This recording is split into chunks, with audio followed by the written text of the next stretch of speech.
Narito ang mensahe ng Panginoon sa iyo ngayon. Anak, magandang umaga. Bago mo simulan ang araw na ito, nais kong ipaalala sa iyo na ang bawat pagsikat ng araw ay isang regalo. Ang panibagong umaga ay tanda na binibigyan pa kita ng pagkakataong magsimula muli, mangarap muli, magmahal muli, at magpasalamat sa mga biyayang nasa iyong harapan. Huwag mong dalhin sa bagong umagang ito ang lahat ng bigat ng kahapon. Ang mga problemang hindi mo nalutas kagabi ay maaari mong ipagkatiwala sa akin ngayong umaga. Hindi mo kailangang malaman agad ang lahat ng mangyayari. Sapat nang malaman mong hindi kita iiwan sa bawat hakbang. Tingnan mo ang umagang ito bilang isang bagong pahina. Maaring hindi perpekto ang iyong sitwasyon, ngunit maaari pa ring maging maganda ang iyong araw. Minsan, ang isang simpleng ngiti, isang mabuting salita, isang tahimik na panalangin, o isang pusong marunong magpasalamat ay sapat upang maging makabuluhan ang iyong araw. Kung may mga bagay kang kinatatakutan, dalhin mo ang mga ito sa aking harapan. Kung may mga pangarap kang hinihintay, ipagkatiwala mo sa akin. Kung may mga taong nais mong ipanalangin, banggitin mo sila sa iyong puso.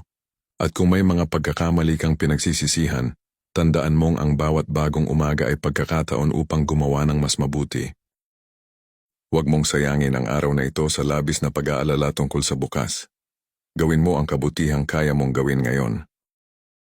Mahalin mo ang mga taong nasa paligid mo. Magpasalamat ka sa maliliit na bagay. At sa lahat ng iyong gagawin, hayaang ang kabutihan ang maging gabay ng iyong puso. Anak, may dahilan kung bakit ipinagkaloob ko sa iyo ang panibagong umagang ito.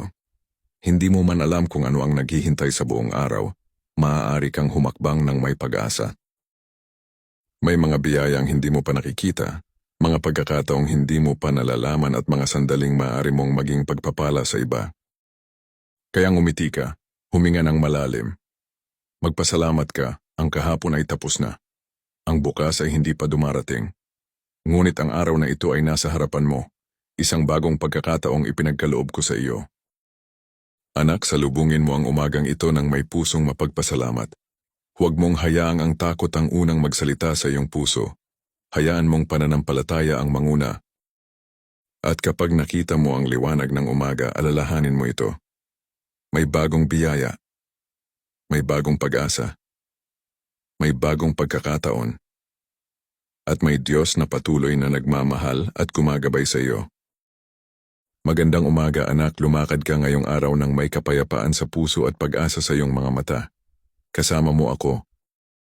Ito ang araw na ginawa ng Panginoon, tayo'y magalak at magsaya rito. Awit 118, 9-24. Type Amen. Follow, like, comment, share.